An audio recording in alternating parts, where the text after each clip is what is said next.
Tad, thank you very much for being here. I Sure really thing, appreciate Josh. it. Before we get started, I feel like all of the millions of viewers would like to know that you are the stepdad to my boys. Yeah. You're their stepdad. You have two boys of your own, but you're their stepdad as well.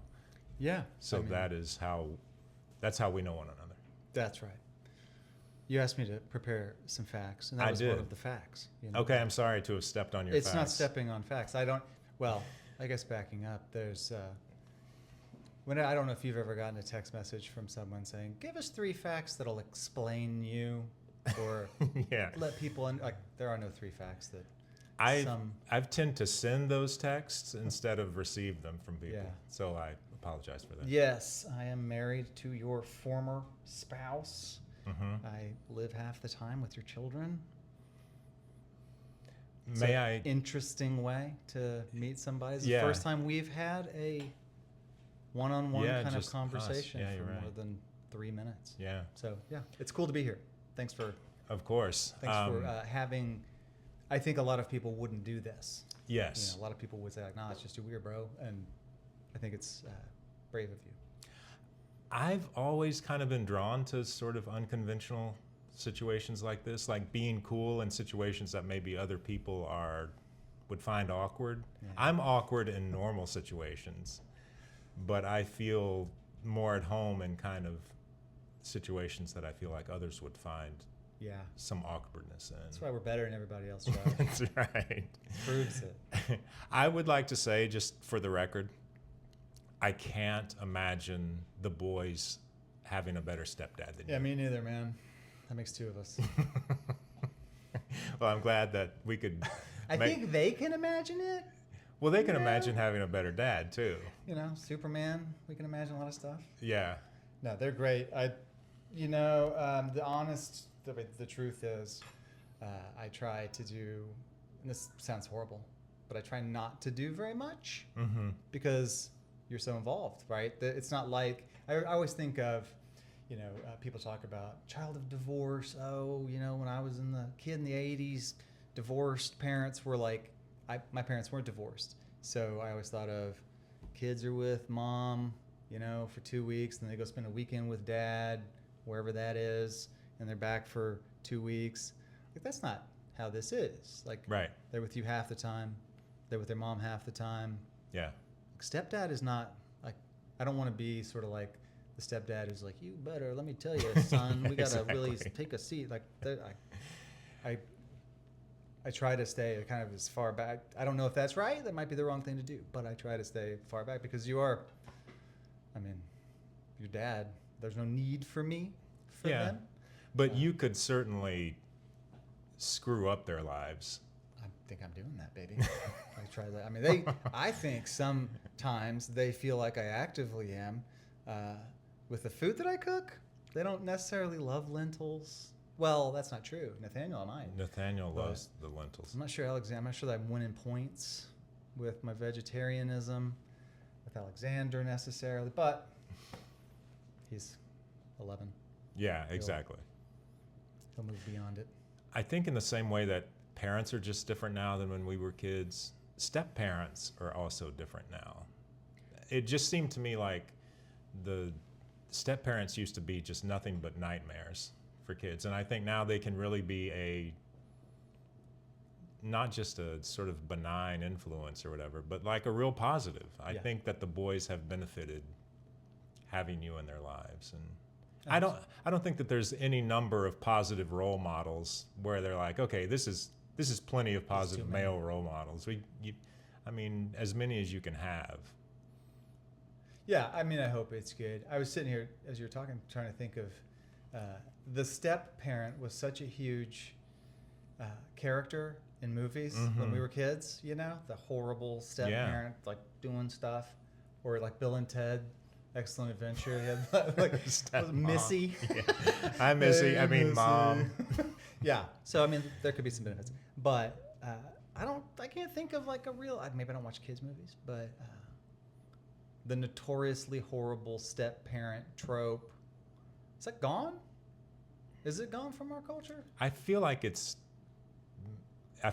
dying. I hope so. Maybe not gone completely, but Yeah. it'll always live on in like Disney movies with the wicked stepmother kind of Yeah. thing. Uncles, like my brother for a long time, like Uncle Scar in The Lion King. There were a series of movies that featured bad uncles. And he took that really personally. I was like, what is the deal? I was like, well, I don't know, man. That does seem unfair because I think uncles are generally pretty cool dudes. And Uncle Scar was pretty cool. I mean, he had an interesting house and a bunch of wacky friends. It's true. You know, and he's pretty tough.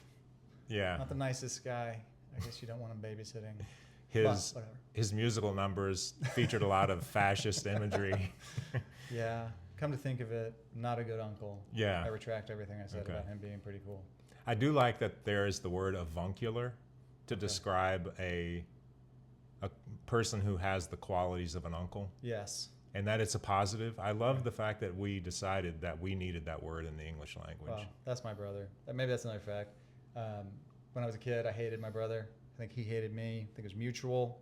We had to share a room. He's about 6 years older than I am. And we didn't have a great relationship. He was always kicking me out of the room to do his thing. Because that's, again, the older brother, that's another trope from our childhood, what jerks they were. But I was a super jerk too, looking back on it. And, I was a bad situation. Until he went to college, at which point he's perfect. Like in every way, David has been perfect as a brother. So it's kind of an interesting, weird dynamic. And when it comes to having, when it comes to the word avuncular, my brother's like primo. Mm-hmm. He always doesn't make me feel bad because I fully embrace that I'm not a great uncle. And, we all have our limitations. Yeah, exactly.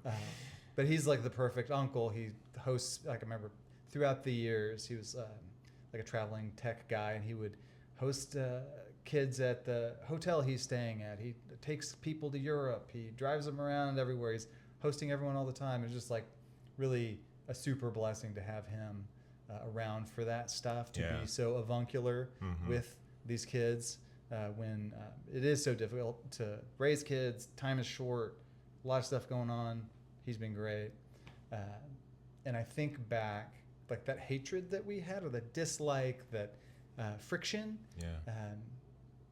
being so close to a brother and being so angry all the time about it, focused me like on my two boys.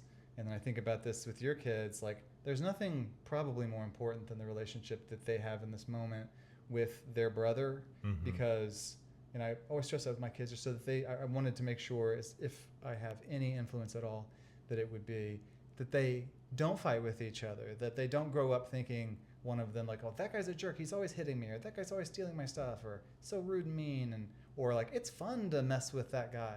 I wanted them to be friends because I know that I could get hit by a bus at any moment.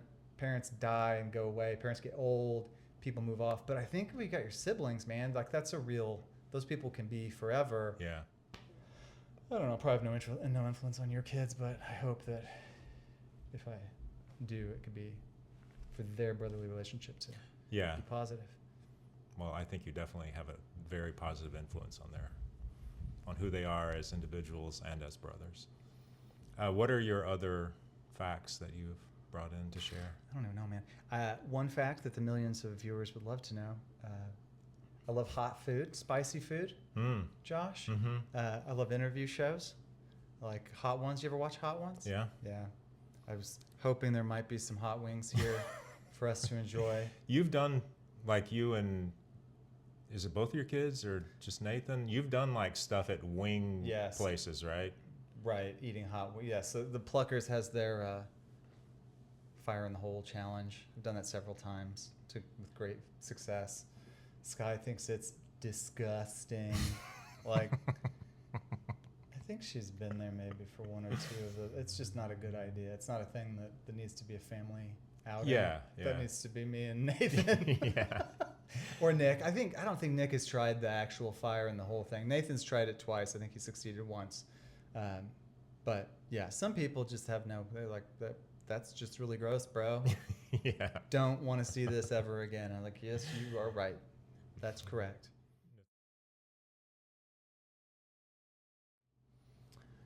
Okay, Tad, are you ready to choose your question? Yeah. Is this Mario themed? Is this Yeah, one? I found a Okay. Mario sticker for Nice. the questions.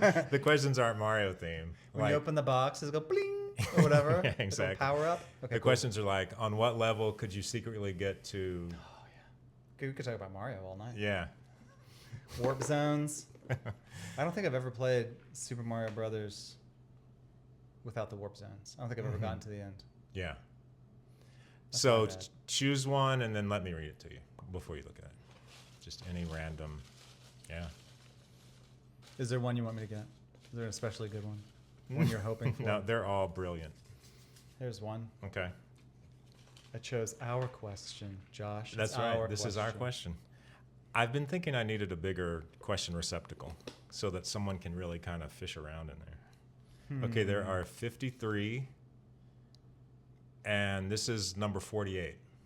Okay, mark it off your list. The question is, who is the best friend you've ever had? Best friend I've ever had. Well, You can answer that question in whatever way. it's Sky Masson. Are we done? That's it. Great show. Thanks for coming. Just in case. Who is the best Best friend, I friend know what that that you've means, not yeah. been married to that you've ever had? Well, to talk about Sky for a second, actually, she probably in all the okay, let's back up. There are some people that I know of in the world who have chosen, I will not name them here, but they've gone so far as to make lists of attributes for people they want to be with, right? Like, I had a 10-point list of all the things I needed to make sure that my partner was going to have. And I met this person and boom, they met all the things on the list. So then my goal was set and I set out to marry that person. And I think that's one way to go about your business. I think that's a little bit too technical, a little bit too, I don't know, scientific. Right. So I'm not sure I would go with that method. Mm-hmm. However, if I were to go with a method or put a list of things out of what a friend would be, things like a person who's willing to talk to you, a person who's like willing to be around you, like take your shit. Like Sky's taken a lot of shit from me in a lot of different areas of life, and yet she sticks around. She laughs at my jokes sometimes, most of the time. She lets me do my stupid crap. I always have, whatever touch. I always say I have a touch of the ADHD or whatever, which I do. So I'm always got some new idea, some new hobby, something I want to try. Wood turning. Let's do gardening. Not that I'm the only one that wants to do these things, but like, have a boat. Let's rebuild the engine. I have whatever it is I want to do. Yeah, you tinker. I'm a tinkerer. I'm a dilettante is a word for it that people don't like, but I think it's accurate. It's a little negative. I think it's fair. Like you get kind of into it, go okay, and like, I'm done now. Like last Christmas, I got some equipment and made some blank knife blades, and then made knife handles. I fashioned knife handles, put them onto the blades, and gave them away for Christmas. She's fine with all that. Yeah. And it's not free. It's not, money is involved, like all this. And it's in all the ways that you would want a friend to be interested in the same stuff you're interested in. Food, wine. I'm not interested in wine, but I do love it. It's probably not one of my interests, but, alcohol, interesting alcoholic drinks, interesting food, travel, children, going to play tennis, doing things like she does all this stuff. Right? Yeah. It'd be hard to say that she's not the best friend I've ever had. But that's a boring answer, and it's clearly calculated for an audience member that I don't want An audience of to one. stab me in the stomach should she watch this episode. But it's not calculated. I think it's the accurate answer. But it's, the question might be more interesting, or there might be more to it. Like, I don't know what is it that makes. So I have a friend, and he's interesting. and he would go rock climbing with me and do weird stuff and engage in weird conversations with me and go down all the weird rabbit trails of conversation and jokes. And that's a lot of fun. But, you know, being an adult, it's with that dude, it's there's not a lot of time to do everything in the world. Yeah. So I'm not sure. I'm not sure if who ultimately, as I sit here and think, you know, do you have friends when you were a kid, like people you can think back on and be like, that was my friend in 5th grade, and I had that one guy, or like, Yeah, a couple friends. I mean, I've never really been one that made friends, kept friends very easily. I need sort of a context. Friend at school, friend at work. mm-hmm. Just to have a friend out there over the years, no matter what our situations are in life. I've not really had that. Yeah. And then if I have a friend at work and then one of us leaves the job, then the friendship's kind of over. Yeah, my rock climbing friend just moved away, so it's like, fuck him. So I don't know if Yeah. I can say that, but whatever. Yeah, like, you know, that's he's it. dead Yeah. to me. I'm dead to him. That's not true. WhatsApp makes it easier to keep in touch, but you can't go rock climbing over WhatsApp. I have Yeah, another really yeah. good friend from high school. He's my longest serving friend. Lives in Washington, D.C., and we played tennis as kids. We hung out a ton in high school. I met him in 9th grade. We went to college together.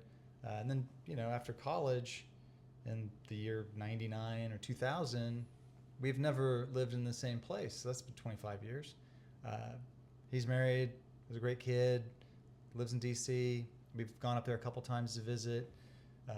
So, you know, we stay in touch. We do a lot of texting. So that's a longtime friend. We Yeah. don't talk deeply. We talk about tennis rackets. We talk about tennis stringing. We talk Yeah. nonsense. We talk a lot of nonsense. And then, but we don't talk deep philosophical or emotional. I'm not looking to him really, and he's not looking to me for any sort of, oh man, I really had a bad day. I really need to share some stuff with you. Let's get a glass of white wine and talk. Mm-hmm. That does not happen. Yeah. And I've got 0 friends that would happen with, except for Sky. Right. And that's probably because she would do it. Yeah. I wouldn't drive necessarily. I mean, I would walk in and complain about things like, oh, whatever, this and that. But I know that, and maybe this gets at that sort of in the ether in our culture. They talk about men are lonely middle-aged men with no friends. Mm-hmm. And maybe it's true. Maybe it's not true, but I don't know. Yeah. Do you think that if you were to ask married couples or like heterosexual married couples, do you think the husband saying my best friend is my wife would be a lot more common than the wife saying my husband is my best friend? I think that if you asked Sky, she should say that I'm her best friend. And then turn off the camera and probably give you the true answer, which I don't think, I don't know what her answer would be. She has, I think, not to put words in her mouth, but I think she has better friends than I have. And I think she's a better friend than I am. A friend, right? Yeah. She reaches out to people, you know, even with people who aren't necessarily friends, but acquaintances, people who are useful for various reasons through Nathaniel's school or whatever. She's a connector. She's a communicator. She's making dates, making arrangements, and that leads to friendship. Yeah. She, you know, book clubs. I think they're more common for ladies, and that's just probably friendship. Yeah. And she had that modeled for her with her dad, though. He was that way. mm-hmm. Like Jean-Pierre had friends he had been friends with for decades and decades. Right.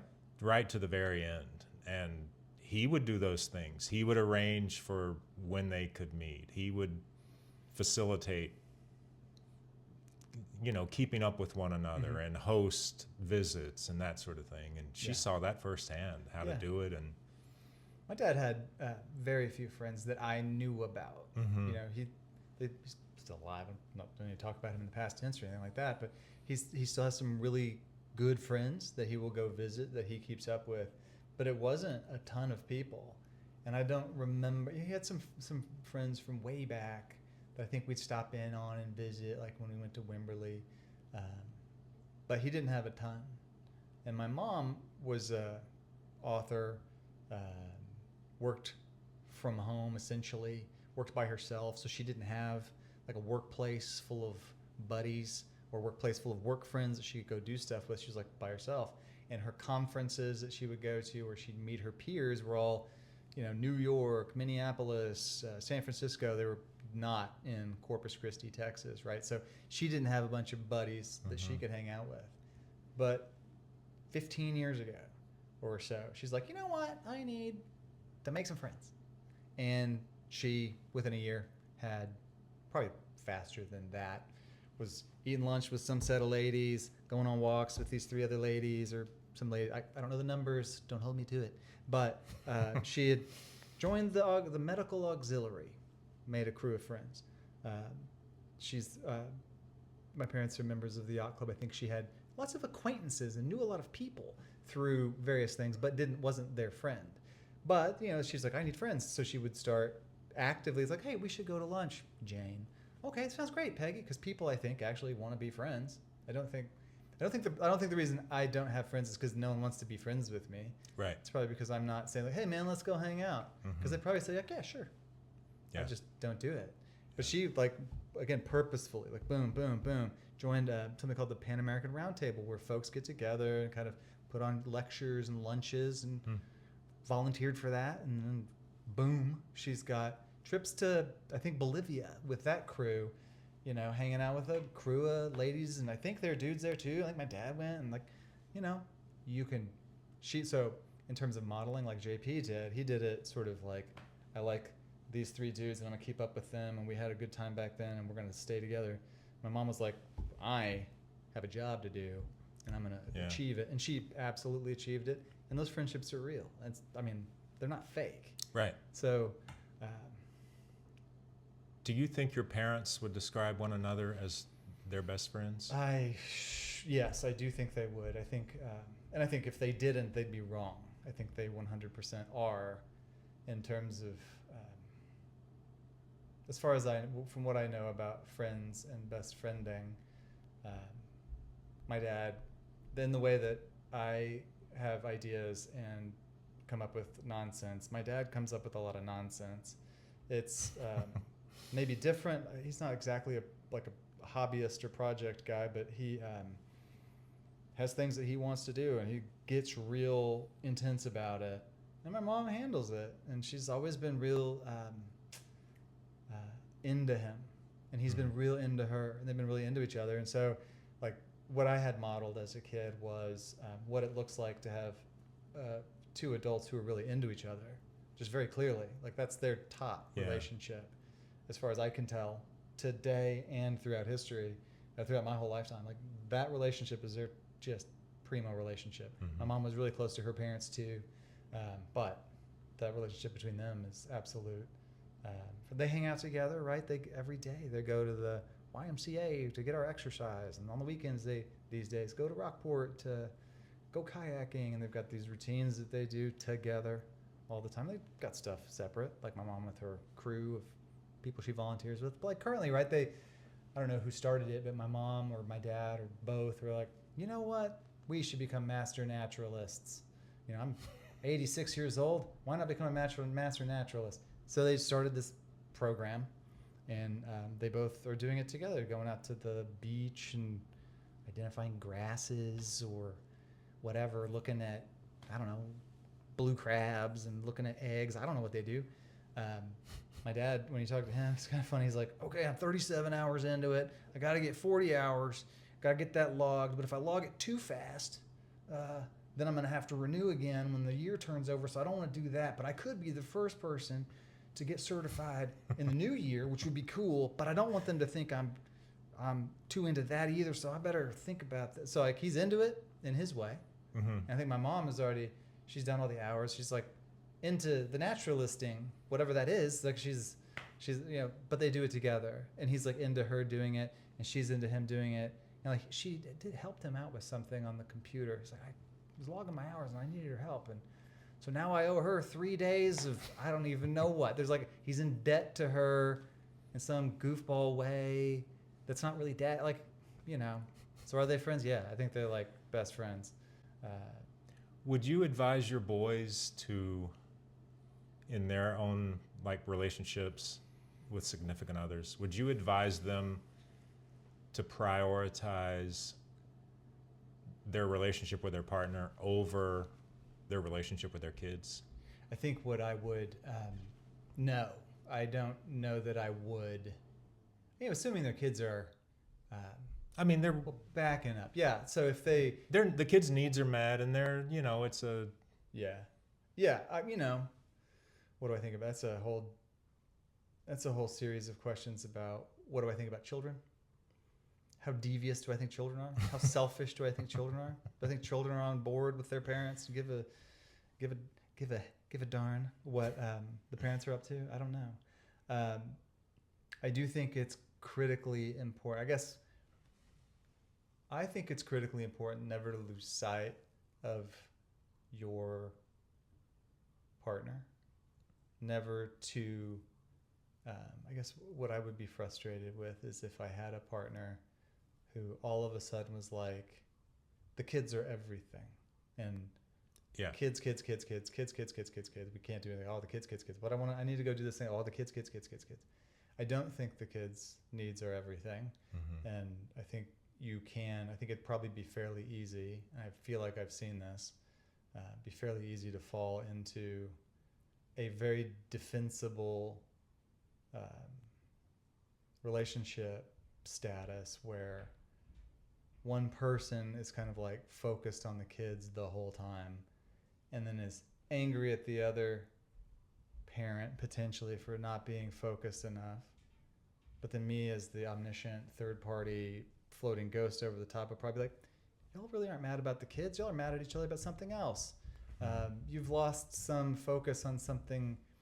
I guess my fear would be kids could be a proxy. Focus on kids could be a proxy for disappointments in your own relationship, yeah, or disappointments in your life. Do you think your kids have chosen so far in their lives, have chosen their friends well?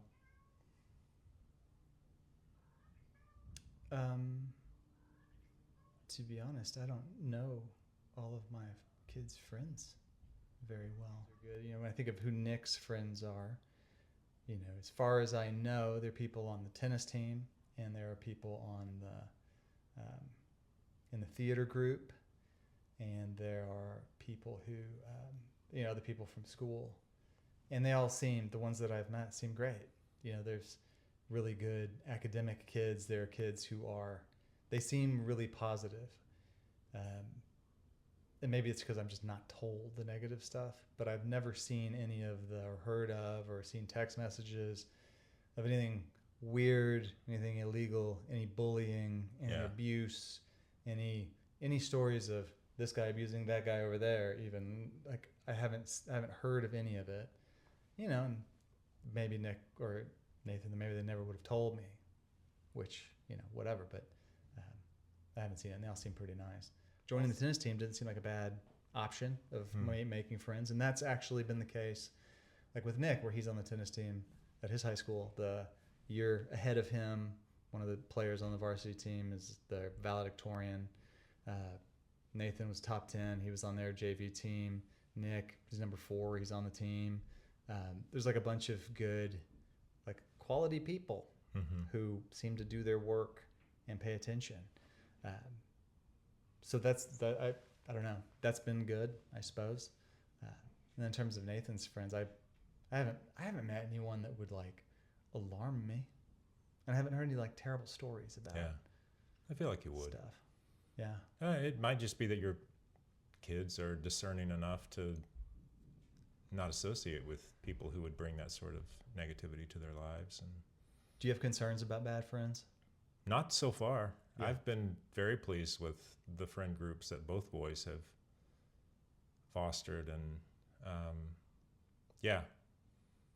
I mean, you know, in elementary school, you kind of keep your eye on one or two of these little hellions, but I think my kids have just kind of naturally been turned off by that sort of thing and Mm-hmm. gravitated away from whoever they were. Not that they were bad kids at such a young age, but just I don't know. You just sort of notice behavior that is maybe a little different than everyone else, and it seems like they've been. I don't know how I could ask for more. Their friends seem sweet and kind and smart, and they're engaging when you talk to them. They will respond, and Yeah. I've been pleased so far. Yeah. I'm also, as an observer, just pleased with their ability and capacity to make friends. Yeah, Because I hear of people who don't have friends and can't make friends, and that seems really scary. I always had good friends in high school, yeah, good friends and all sorts of, at work I've got good friends and work friends, and I feel bad for folks who can't make connections or get bullied in middle school. All these like horrible stories of middle school, and these horrible stories of this and horrible stories of that. And can you believe it? Like, it's all been pretty easy sailing, it seems, so far. same. In most aspects of child rearing. Yeah. So it's been real blessed. Real positive. Hashtag blessed. That's right. Tad, thank you for being here and for the interesting conversation we had. I appreciate it. I admire the way you look at the world and the way you express yourself. I think it's, if nothing else, and I know that there's plenty else, but if nothing else, just the fact that my boys get to be around someone who has the worldview that you have and the ability to express your worldview in ways that are interesting, I mean, that can't help but benefit their lives. And so I appreciate that. Yes. Well, I live to serve. I know you do. You're famous for that. Have you brought something to share with, like, the idea of like some sort of memorable quote or something that you have consumed in some way that you would recommend, or favorite movie or book, or I don't know what. any sort of Shakespearean soliloquy you would like to? I wish I could do a Shakespearean soliloquy, but I can't. I tell you what's been on my mind for a little bit is this is pretentious. It doesn't just sound pretentious. I can't It wait. is pretentious. That's a great preface to whatever the next comment's going to be. Yeah, The Myth of Sisyphus by Camus, his book, all those decades ago, that he wrote, essentially exploring what he appears to believe is the only question worth asking is, should I kill myself? I mean, what's the whole point of any of it? Should you just kill yourself? And I guess he doesn't necessarily put it exactly like that. But the reason I find that, I've been reading that book, I haven't read it completely, but I've been finding that to be kind of a fascinating topic, not so much the suicide component, but I'm not sitting around contemplating, should I kill myself? But it's just the idea of what's the point, right? Yeah. I know there are a lot of folks who are busily trying to figure out, why are we here? There's a lot of, about religion. A lot of people searching for answers to the question of why are we here, and Search for meaning, the whole thing. And if you come to the conclusion that, in fact, one conclusion could be there is no meaning. Mm-hmm. So, like, there is no greater anything. Like, well, I guess backing up, we are here because a God put us here, and so we need to glorify God through our actions, and that's the point. And I guess at the end, we'll all go be together with God. That could be, I think a lot of people have that as their sort of reason for being, right, is because there's a higher power that we can't imagine, that we're sort of working towards, unifying with at some point. I'm not a believer in that. So I believe that there is nothing else, that we are here, and that this is the point. Like, what right, you do today is the point. The meaning of life is this. Yes. And I think that's where Camus ultimately comes down, is that You don't kill you. Like, you should not kill yourself. I mean, to answer the question, should you commit suicide? No. It doesn't matter what you're doing or where you are. So long as you are there doing you, you are doing the thing. That's the meaning, is just the being. And, you know, there are those other books that are on that similar topic. I can't remember that one. Is a Man's Search for Meaning? Yeah. By that. Viktor Frankl. Yeah. I read that over maybe the summer or a while back. And it's like, you know, I get it, bro. I get that you made it through a concentration camp, and that's not an easy thing to do. That seems really hard. But his whole point, it was the same thing. Like, even in a concentration camp, there is meaning. And it's not elsewhere. Mm-hmm. It's where you are. It's with the people that you're with. And so I think what I'm sort of fascinated by might be a way of thinking of it, or try to stay focused on, is just the idea that every day is really critically important. And the dinner that you have and the conversation you have with the waitress or your boyfriend or your kid, or petting the cat, watching a TV show, like, that's the point. Mm-hmm. And it's meaningful. Yeah. And I hope that people aren't sitting around feeling, I know they are sitting around feeling like, oh, my life's terrible because I haven't done these things, or I'm not whatever. I feel empty. Why do I feel empty? I don't know why you feel empty, but you're important just for being. And I think that's something I wish everyone felt.